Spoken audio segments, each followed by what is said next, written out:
네. 이영종 박사님 모시고 100세 시대 이야기 나누고 있는데 이야기를 해도 끝이 없는 것 같아요.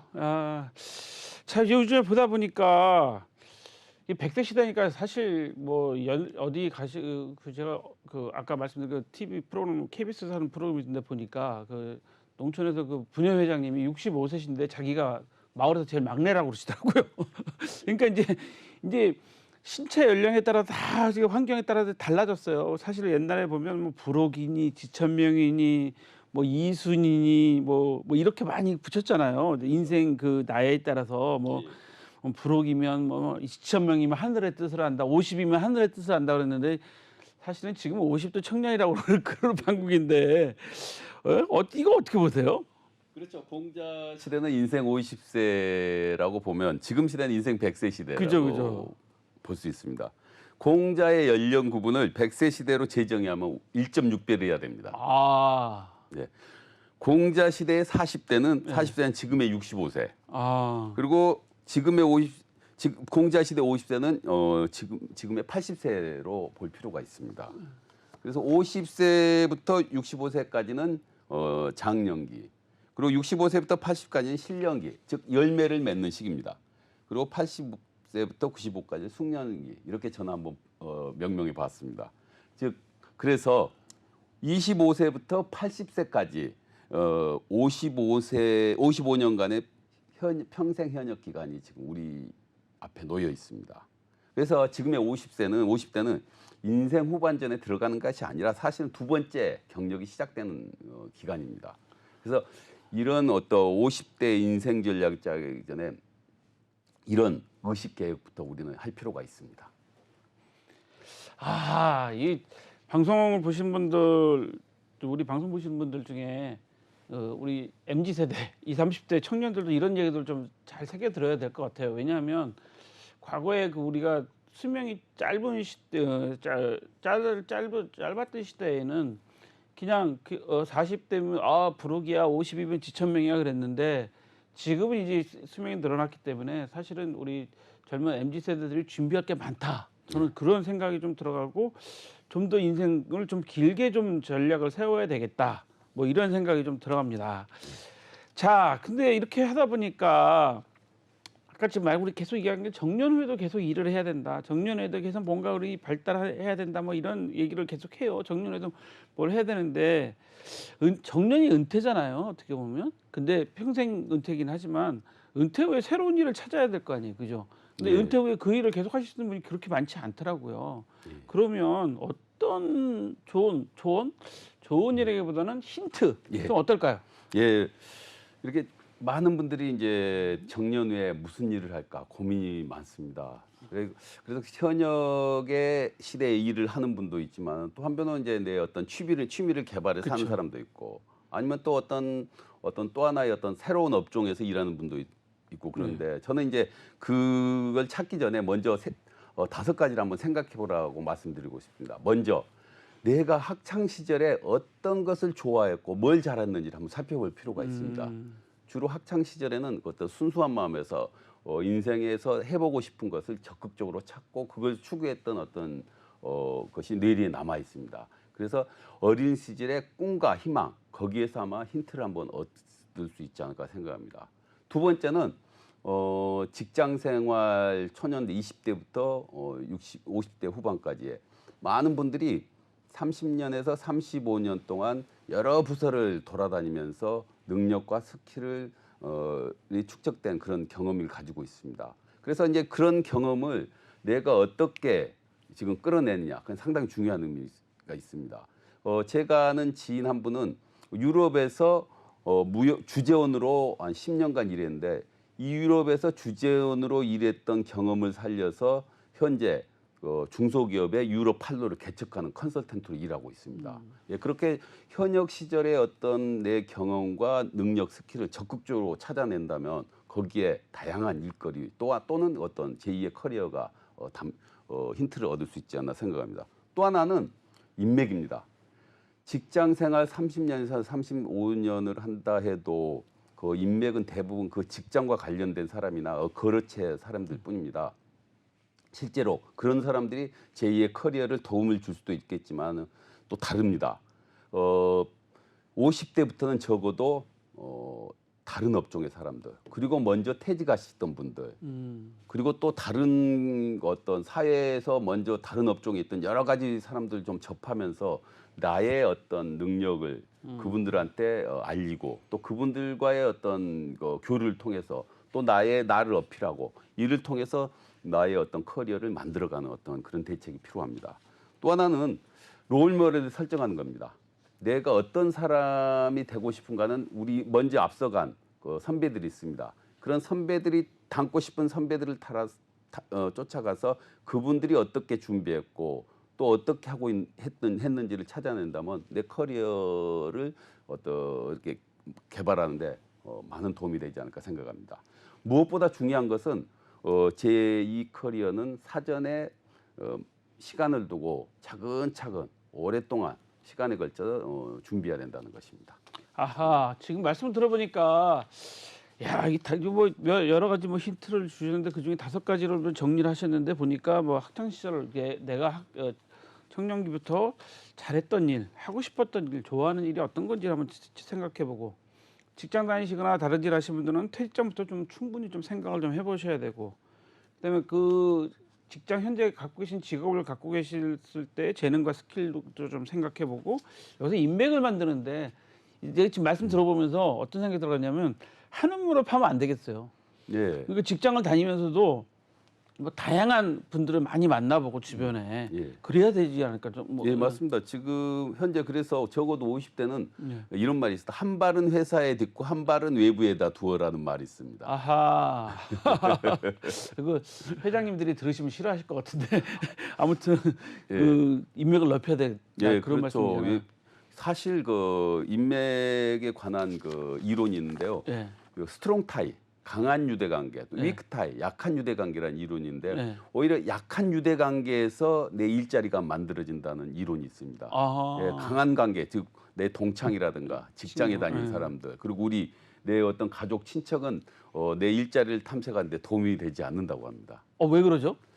예, 그 사람에 대한 선입견을 갖고 있다는 거죠. 선입견. 예, 과거의 그 사람의 능력이나 어떤 그 사람의 인품, 그런 과거의 관념으로 그 사람을 바라보고 있는데 약한 유대 관계, 즉 이제 어떤 동호회 활동에서 예, 만난 그렇죠. 사람, 예. 또 우연히 만난 사람, 그리고 예, 세미나에서 예. 만난 사람, 이런 사람은 지금 현재 그 사람을 바라보고 있는 거죠. 아하. 그러다 보니까 그 사람이 현재 어떤 왕성하게 활동하는 모습, 그리고 신선한 이미지이기 때문에 그 사람하고 적극 맺어질 확률이 높다고 합니다. 그래서 그런 위크 타이, 약한 유대 관계를 통해서 80%가 일을 찾았다는 것이 이제 미국의 어떤 학설도 있습니다. 아하. 그러니까 강한 유대 관계보다는 약한 유대 관계가 나의 그 커리어를 만드는 데는 훨씬 좋다. 그러니까 강한 유대 관계는 너무 친하기 때문에 그렇죠. 하기가 그랬습니다. 저도 친구들이 저 볼 때 어렸을 때 저를 보니까 그럴 수 있을 것 같아요. 예, 저 코찔찔이가 좀 많이 컸다. 뭐 이렇게 생각할 수도 있기 때문에 하지만 사회생활하면서 약한 유대 관계를 만나신 분들은 저 사람이 저런 일을 하네라고 이제 객관적으로 봐줄 수 있다. 예. 그게 80%나 되는군요. 예. 야, 이 말씀을 들으니까 좀 힘이 좀 나기 시작합니다.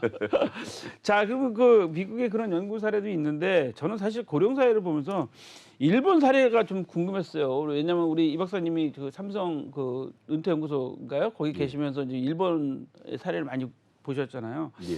그 일본 사례 같은 경우는 저도 이제 일본 NHK 방송 보면 노인들이 일 많이 하시더라고요. 뭐 예. 80 넘은 노인이 목공을 하고 계시고 예. 뭐 아까 말씀드린 것처럼 샌베이를 굽고 계시고 막 일을 직접 하고 계신데 또 그 아들들이 물려받아 살고 그러는데 지금 우리는 어떻게 하면 일본 사례를 좀 배워야 돼요? 저는 일본 사례 같은 거 좀 듣고 싶어서. 예, 그렇습니다. 지금 일본은 쉽게 말하면 이제 이 초고령 사회에 이미 접어든 지 오래되었고 또 한편으로는 노동력이 지금 부족한 사회입니다. 그러다 보니까 이제 1억 총 활약 플래닝 뭐 이런 말도 등장하고 있고 또 75세 생애 현역 사회 구축 뭐 이런 얘기도 들리고 있습니다. 그런데 일본은 기본적으로 재직하는 시점부터 직원 모든 노동자에게 경력 개발 기회를 적극적으로 지원하고 있습니다. 커리어 교육과 상담을 의무화하고 있습니다. 이런 어떤 기회를 통해서 계속해서 노동자들이 자기의 스킬과 능력을 개발하고 또 계속 시대에 맞춰 업데이트하라는 것이 어떤 일본의 방침입니다. 또 하나는 다양한 재학습 기회를 부여하고 있습니다. 회사에서 예를 들면 MPO 그리고 벤처 기업에 가서 그런 왕성한 활동을 보고 대기업에 와서 기술을 전수하고 이러면서 외부와의 소통을 하도록 하면서 직원들이 어떤 걸 자극하면서 커리어를 개발하고 지원하고 있고 최근에는 또 리스킬링을 확산시키고 있습니다. 최근 이 리스킬링이란 뭐냐면은 이제 어떤 지금 AI나 네. 테크놀로지가 발달되면서 기존에 내 일이 없어지고 있습니다. 그렇죠. 내 직업이 없어지다 보니까 그런 새로운 직무를 해야 되는데 어떤 이런 20, 30대, 20대부터 50대 그런 직원을 대상으로 새로운 스킬을 익혀서 또 새로운 직무로 배치 전환하는 거 이걸 리스킬링이라고 합니다. 지금 리스킬링은 일본에서 가장 중요한 어떤 대책입니다. 또 이제 하나는 이제 2016년부터 일본은 부업을 허용했습니다. 예, 이것이 이제 노동력 확보 차원도 있고 또 하나는 이제 부업을 통해서 적극적으로 새로운 커리어를 개발해서 정년 후에도 당신은 사회에서 계속 활약할 수 있어야 된다. 어떤 그런 논리도 깔려 있습니다. 이러다 보니까 이제 많은 노동자들이 이제 병행 커리어라 그러죠. 두 개의 커리어를 갖고 지금 가는 경우가 많은데 이를 통해서 이제 정년 후에도 계속 회사에서 할 수 있는 사람 그리고 또 외부에 나가서 또 재취업을 통해서 계속해서 할 수 있고 또 하나는 이제 어떤 그런 능력과 스킬로 이제 봉사 등 어떤 사회 활동을 할 수 있는 선택지를 넓혀주고 있습니다. 결국 회사를 떠나더라도 사회에서 내 능력과 스킬을 활용할 수 있도록 인재를 육성하는 것이 지금 일본의 어떤 행해 현역 대책입니다. 아하, 지금 말씀 들어보니까 우리가 지금 그 배워야 될 게 좀 많은 것 같아요. 네, 일단은 우리나라도 지금 전직 교육 같은 거를 많이 시킨다고는 하지만 일본은 아예 2015년부터 법으로 이제 모든 근로자들한테 캐리어 개발을 시켜야 된다. 회사에서는 경력 개발을 시켜라. 아, 이거 좋은 것 같아요. 리스킬링? 예, 리스킬링. 아, 다시 교육한다. 예. 아하. 리스킬링이라는 개념. 그리고 지금 말씀 들어보니까 2016년부터는 부업도 허용해 준다. 예, 부업을 허용했습니다. 우리는 경업피지 의무에 못하게 돼 있잖아요. 법으로. 사실 이 경업피지 의무를 해서 다른 일은 못하게 하고 특히 공무원은 다른 일을 못하게 하고 아예 금지하고 그렇죠. 공무원은 있고 그렇죠. 아예 그건 이해관계 충돌 때문에 그렇죠. 하지만 일본은 공무원 일부 지자체 공무원도 허용하고 있습니다. 아 공무원도 예, 그렇습니다. 이제 범위를 일단은 접혀놓고 그러니까 자기의 하는 공직에서 하는 그 그렇죠. 직무가 충돌되지 않는 범위 내에서 하도록 어떤 일부 지자체는 공무원도 부업을 허용하고 있습니다. 아, 그러니까 부업을 허용함으로써 많은 노동력도 확보하고 이 사람이 또 은퇴하고 나온 다음에 할 수 있는 또 찾을 수 있게 해주고. 예, 그렇죠. 내 능력과 스킬을 업그레이드할 수 있는 기회가 되는 거죠. 아, 소득도 올라가고. 예. 우리가 아는 이거 과거에 그 일본의 뭐라 그러죠? 종신고용, 충성 이런 충성, 거. 회사에 충성하고 이런 것들은 개념은 완전히 탈피하고 있습니다. 그래서 일본에서 지금 커리어 자율이라는 개념을 적극 커리어 자율을 강조하고 있습니다. 커리어 자유요? 예, 자율. 예, 자율 뭐냐면은 이제 옛날에는 이전에는 회사와 직원의 관계가 주종의 관계였다면은 주종 관계. 옛날 회사에 충성하고 회사의 말을 잘 듣고 그러면은 정년까지 일하면서 결국 정년 후에 유유자적한 생활을 할 수 있었다 이런 논리였는데 지금은 회사와 나와 직원의 관계는 대등한 관계다. 언제든지 회사는 당신하고 이별할 준비도 할 수 있고 당신도 언제든지 더 좋은 기회가 있으면 떠나가도 된다. 그렇지만은 또 회사는 당신의 능력을 활용하겠다. 그런 측면에서 당신의 당신의 능력을 우리는 개발시켜주겠다. 이런 어떤 대등한 개념으로 지금 간다는 게 일본의 커리어 자율 개념입니다. 아하, 야, 그러니까 우리가 사실 어떻게 보면 이 법에 근로기준법도 지금 50년, 70년 된 법 가지고 아직도 따지고 있는데 일본은 벌써 이런 고령화 사회가 초고령화 사회가 되다 보니까 그래요? 그럼 부업하세요. 경업피지 의무 풀어드릴게요. 공무원도 때에 따라서는 본인의 직무와 관련 없는 부업을 하는 것은 허용해 드리겠습니다. 일부에서는 그렇게까지 현재 하고 있으니까 이제 시간이 흐르면 그것도 확대되겠네요. 예, 지금 지금 보편화되고 있어요. 그럴 것 같아요. 겸업이나 부업을 허용하지 않는 회사는 유능한 인재가 들어가질 않는 거죠. 아하. 그러다 보니까 인재 확보 측면에서도 겸업과 부업을 적극적으로 제시하는 거죠. 이렇게 부업을 하거나 두 가지 일을 하는 경우를 일본에서는 보급이라고 말하고 있어요. 보급. 네, 보급. 아, 보급. 예. 우리나라는 엔잡러 요즘에 예, 엔잡러 많이 유행하던데 엔잡러. 우리나라는 사실 엔잡러 엄격하게 얘기하면 일반 기업에서는 뭐 대기업 특히 대기업에서는 엄격하게 금지하는 거 아닙니까? 그렇죠. 금지하고 있죠. 법으로 금지하고 있으니까 예. 뭐 하게 되면 법으로 해서 그 사람을 뭐라 그러죠? 해고도 시킬 수 예, 있는. 해고시킬 수 있죠. 아하. 그러니까 이게 우리가 그 사실은 이거 뭐 좀 정치적인 얘기가 아니라 좀 우리가 지금 뭐 일본 뭐 반일이니 극일이니 뭐 여러 가지 뭐 얘기가 나오고 있는데 배울 건 이런 건 좀 배워야 될 것 같아요. 왜냐면 우리보다 먼저 겪고 있기 때문에 야 이거 심각하다 이렇게 하고 있는데 와 50년대 그 기업에도 65세까지 그 정년이 됐죠 일본은. 예, 그렇습니다. 일본에서 제가 아까 말씀했다시피 일본은 이제 급속한 인구 감소 네. 그러다 보니까 노동력이 지금 부족에 대비해서 노동 의욕이 있거나 능력 있는 시니어들은 적극적으로 활용하는 대책이 지금 중심입니다. 그런데 최근에 또 한 번 또 바뀌었습니다. 이전에 2013년대 65세까지 고용을 의무화하는 어떤 예. 법률로서 이 시니어를 활용했는데 지금 2019년 4월부터는 70세까지 전역 연장. 또 하나는 정년제를 폐지할 거. 아 정년제 아예 없앤다. 네, 그 두 예. 가지. 그리고 두 번째. 그리고 세 번째는 70세까지 계속 고용하거나 아니면 70세까지 계약을 체결해서 계속 가거나 그리고 70세까지 사회공헌 사업을 하도록 이런 다섯 가지 선택 중에서 한 가지를 선택하라는 것을 노력 의무화를 시켰습니다. 지금 기업에. 일본식 그 표현이어서 그런데 노력 의무화가 뭐예요? 노력 의무라는 게 이제 완전 의무는 아닙니다. 예. 이것은 이제 위반해도 벌금을 내지 않은 벌칙을 받지 네, 않습니다. 권유네 권유. 네, 권유죠. 예. 그렇지만 일본에서는 그걸 위반했을 경우에는 지도하고 조언을 하러 옵니다. 이게. 아, 예. 그 노동부에서. 네, 노동부의 아, 그 노동부에서. 산하기관에서. 그리고 이제 설사 기업이 이제 노력을 게을리해 가지고 직원이 만약에 불이익을 당했다. 그랬을 경우에 손해배상 청구권 할 수 생깁니다. 그러다 보니까 대부분의 일본 기업들은 고용을 합니다. 그래가지고 지금 의향을 살펴봤는데 2019년 11월 경단련 조사에 따르면은 예. 94%가 70세까지 우리 재고용할 의향이 있다고 밝혔습니다. 실제로 65세로 고용확보 의무화 조치를 했을 때도 예.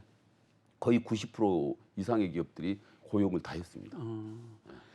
야, 그러면 지금 94%의 기업들이 이제 70세까지는 앞으로 다 우리 고용을 하고 할 의향이 있다. 네. 정년 폐지요. 이제 네. 이 정년 폐지 같은 건 진짜 필요한 것 같아요. 그렇습니다. 지금 그 유럽 지령안에 따르면 정년은 사실상 연령차별 금지법에 위반되는 어떤 대책입니다. 그럼 시대도 또 바뀌었고 60세 정년이라는 것은 이전에 그 50년대 60세 정년이 마련 그 어떤 정년의 어떤 그런 개념을 지금 2020년대 7, 80년 지난해 똑같이 했다는 것은 좀 어떻게 보면 시대의 착오적인 거죠.